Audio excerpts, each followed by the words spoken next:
استراليا 2-0. استراليا 2-0. بهلول. ربي استراليا 2-0. استراليا 2-0. بهلول. ربي استراليا 2-0. استراليا 2-0. بهلول. ربي استراليا 2-0. استراليا 2-0. بهلول. ربي استراليا 2-0. استراليا 2-0.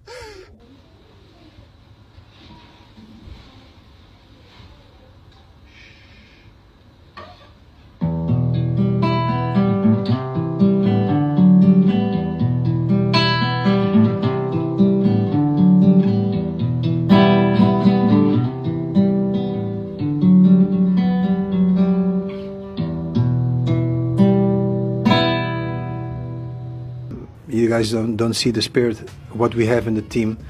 We will react. We will react absolutely against Bahrain. Unfortunately, of course, the results. I think in the beginning of the game we did a very good job in pressing high, exactly on the right side where we wanted to press, because we knew on the left side they have the good players. And from my point of view, it went very good. After that, we received a penalty. If you shoot the penalty in, it will be a totally different match, of course. But unfortunately, Kevin shot the ball in the post, and from that moment we changed something in our minds or something. But we didn't play our play anymore. But I think that during the game, I think that we fought like lions. We never dropped down our heads. But unfortunately, I'm very disappointed, of course, for the. Mimpi indah itu buyar. Timnas Indonesia dibantai 5-1 oleh Timnas Australia. Kekalahan telak ini tentu menyakitkan bagi para pemain, terkhusus supporter. Tapi apa yang sebenarnya kita bisa pelajari dari hasil ini? Pertama, terkait dengan pernyataan bahwa kekalahan Timnas Indonesia ini berawal dari gagalnya eksekusi penalti di awal pertandingan oleh Kevin Dix, yang kemudian mempengaruhi mental tim dan merusak pola permainan Timnas Indonesia. Tapi menurut saya bukan itu penyebabnya. Perubahan mental dan permainan Timnas Indonesia berubah sejak pemecatan Sintayong. Nah, kenapa? Yang pertama, sampai saat ini tidak ada satu alasan pun yang bisa diterima terkait dengan pemecatan Sintayong. Padahal kita ketahui dan rasakan bersama bagaimana jasa besar beliau terhadap kemajuan sepak bola Indonesia. Kemudian yang kedua, ia digantikan oleh pelatih yang secara statistik jelas di bawah level Sintayong. Dan ini adalah dua kesalahan mendasar yang berdampak fatal dan akan sangat berpengaruh besar terhadap mental dan permainan Timnas Indonesia. Kesalahan yang begitu jelas hingga tidak bisa diterima oleh akal sehat. Dari sini kita bisa belajar bahwa jangan pernah mengkhianati atau menyingkirkan orang yang berjasa besar untuk kita. Walaupun ada yang terlihat secara kasat mata jauh lebih baik darinya. Apalagi jika kenyataannya sudah kita ketahui bahwa penggantinya tidak lebih baik dari orang yang sudah jelas berjasa besar untuk kita. Dan bersiaplah, ketika kita tidak bisa menghargai jasa mereka, kita akan kehilangan lebih besar dari yang kita bayangkan. Terima kasih, semoga bermanfaat untuk saya pribadi dan mudah-mudahan berkenan untuk semuanya. Bang, gimana nih Indonesia? Kalah, saya sudah bilang. Pelatih kita tuh bodoh. Nggak percaya kalian. Jadi STY harus dikembalikan. Ya, STY out nggak apa-apa, tapi cari pelatih yang lebih bagus. STY out datang penjudi ya sama lah. Ngapain? Besok lawan Bahrain, ini ada warga Bahrain di belakang. Nah, ini sebenarnya tim kesehatan Bahrain. Kita sudah pegang di sini. Jadi gol tapi Reiners ini Tapi oleh 4-1 Mani kan? kan? Siapa? 4-1 kan? Oh tapi gol lagi. Untuk di 5-1. Timnas Indonesia dibantai sama negeri kanguru. Sekarang ngerti kan kenapa Coach Sintayong itu main bertahan kalau lawan tim-tim yang langganan Piala Dunia. Buktinya kemarin sempat tuh kita bisa nahan imbang Australia 0-0. Sekarang malah dibantai 5-1. Ya kalau gue sih nggak nyalain pemainnya karena memang mereka tuh udah top banget menurut gue.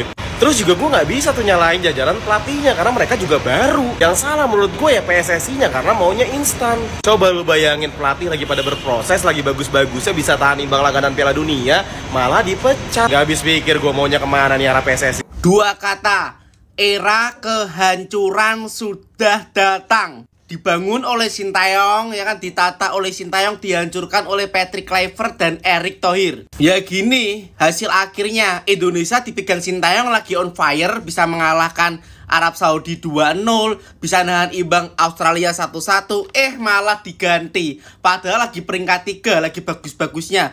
Dan diganti sama pelatih yang minim banget pengalaman di timnas. Kalian tahu kan hasilnya sekarang apa? Timnas Indonesia dibuat bantai-bantaian. Kalau seperti ini yang salah siapa? Patrick Kluivert atau Erick Thohir? Menurutku pribadi yang salah Erick Thohir karena mengganti pelatih terbaik se-Asia Tenggara. Penggantinya yaitu Patrick Kluivert yang minim banget pengalaman. Pelatih seperti ini sudah membangun Indonesia. Pemain apa adanya bisa membawa timnas Indonesia di semifinal AFC malah diganti. Hasilnya seperti ini sangat-sangat mengecewakan. Pertandingan kali ini berantakan. Guys, lihat nih, 5-1 kita kebantai. Makan tuh Total Football. Makannya tahu diri, udah tahu kualitas pemain kita memang cocoknya pakai strategi STY, bertahan dengan kuat dan menyerang untuk menghabisi lawan. Ini main Total Football, lu lihat 5-1. 5-1, ngapain ganti pelatih kalau kayak gini? Hah? Bener-bener kecewa gua. Udah gak ada proses-proses. Karena SCI lu berhenti di tengah jalan, men. Aduh, sakit mata gue nontonnya. Kacau. Kalau menurut kalian, gimana? Aduh, lemes pak. Lemes. 5-1 loh. 5-1. Di GBK 0-0. Di Sydney, Australia 5-1 dibantai. Sebelum kita mulai, gue pengen nanya dulu nih. Ini bukan menggiring atau apa ya. Mungkin ternyata strategi bertahan itu tidak terlalu buruk ya. Terutama melawan tim sekelas Australia. Strategi bertahan bukanlah strategi yang buruk sih menurut gue. Halftime timnas Indonesia udah ketinggalan 3-0 atas Australia guys. Momentum timnas kita benar-benar hilang setelah Kevin Dix gagal mengkonversikan penalti. Ini pertandingan benar-benar kita diajak terbang tinggi terus jatuh sejatuh-jatuhnya guys. Awal permainan main bagus, main enak, dapat penalti. Sayang penalti gak masuk. Kayaknya di situ drop banget mental, benar-benar drop, momentum hilang, main jadi hancur berantakan. Terlepas dari performa timnas kita yang hancur, Ole Romani menurut gue emang benar-benar pemain yang sangat-sangat berkelas. Kan gue bilang, feeling kuat banget kan Ole bakal cetak gol di laga ini. Ole bermain benar-benar Spartan, all out banget sampai habis, sampai akhirnya dia pun mencetak gol. Tapi sayang, yang lain pada underperform. Gue gak mau komentar banyak-banyak, gue pengen mempersilahkan teman-teman aja deh. Coba, menurut kalian komentarnya nih, apa sih sebenarnya yang salah, apa yang harus diperbaiki? Kira-kira buat lawan Bahrain nanti, apa aja yang harus diperbaiki? Yuk, kalian komen aja yuk, daripada gue yang komen ya kan? Yuk kita komen. Terbantai, hasil yang benar-benar memalukan. Dan setelah melihat hasil ini, kalian pasti terbayang satu hal. Inilah akibat kalau Pak Erick Thohir berani mengganti pelatih di tengah chemistry yang udah sangat bagus dibangun oleh Coach Sintayong. Dan sangat jelas di pertandingan ini, Patrick Kluivert terlalu pede bermain terbuka melawan tim langganan Piala Dunia. Sangat berbeda dengan Coach Sintayong, yang meski dia nggak bisa bahasa Inggris, tapi dia sangat memahami kapasitas pemain yang ada dan memahami kapasitas pemain lawan. Dan setelah kekalahan yang memalukan hari ini, akhirnya kita baru sadar kenapa Coach Sintayong selalu bermain counter attack dan bermain 5 back. Ya, karena inilah alasannya. Dan orang yang paling bertanggung jawab atas kekalahan memalukan hari ini adalah Pak Erick Thohir. Gak ada alasan dengar statement beliau, saya harus mundur, saya akan mundur. Yang kami mau dengar dari Bapak adalah pertanggungjawaban Bapak atas kekalahan memalukan hari ini. Inikah yang maksud Bapak pelatih terbaik yang akan mengantarkan timnas Indonesia untuk lolos ke Piala Dunia? Dan aku sangat apresiasi atas penampilan Ole Romani yang sangat ngotot, yang akhirnya dalam debutnya kali ini dia mencetak 1 gol untuk timnas Indonesia. Kalau menurut kalian gimana guys melihat hasil yang sangat memalukan untuk timnas Indonesia hari ini? Coba tulis di kolom komentar. Lihat hati timnas pengen nerapin total football, lama-lama gagal total teman-teman. Teman-teman pecinta timnas yang lagi hancur hatinya, yang belum follow Arif Golang, di follow dulu ya, dipencet di follow. Jangan nonton, let's go, kita lanjut. Bener-bener kita dihancurkan sama ekspektasi kita yang terlalu tinggi. Yang kita pengen ngeliat timnas Indonesia bermain ala total football Belanda, malah hancur habis-habisan karena Australia dibantai 5-1. Secara ball position memang kita lebih unggul daripada Australia, tapi apalah arti ball position unggul kalau misalkan kita kalah? Di GBK kita hancur-hancuran diserang sama Australia, tapi seenggaknya kita bisa nahan mereka 0-0. Australia di pertandingan ini benar-benar nunjukin ke kita kalau sebenarnya bermain total football, agresif, atraktif, proaktif, itu nggak melulu menang. Bener kata si Pangeran Siahaan itu teman-teman ya, tidak ada hadiah buat permainan sepak bola yang cantik. Dengan hasil ini Indonesia langsung longsor ya dari peringkat ketiga langsung ke peringkat kelima, dan berpotensi jadi juru kunci kalau misalkan si Cina bisa berhasil menang atau nggak seri lawan Arab Saudi. Tapi tetap tenang abangku, peluang Indonesia untuk masuk ke Piala Dunia masih tetap ada ya abangku ya. Yang penting nanti lawan Bahrain di tanggal 25 wajib menang hukumnya. Gimana guys menurut kalian? Apakah teman-teman udah mulai kangen sama permainan ST? Tulis di kolom komentar. Segitu dulu dari aku, seperti biasa buat teman-teman yang belum follow Arif Golang, di follow dulu ya, dipencet di follow. Jangan nonton dong. Dan jangan lupa join Discord, link ada di bio.